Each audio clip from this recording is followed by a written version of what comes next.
hang on, go. This is a ProPress. Used for boilers, water, anything copper. And what do you use it for? This is just to press To press that copper joint? couplings or any kind of fittings right to copper.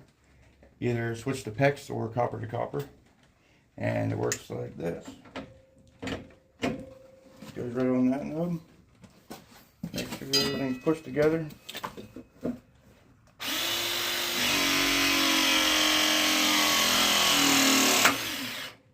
That's all it takes. Wow. You have to do the top one too, the top joint? Once that one's done, it will never ever leak or come apart.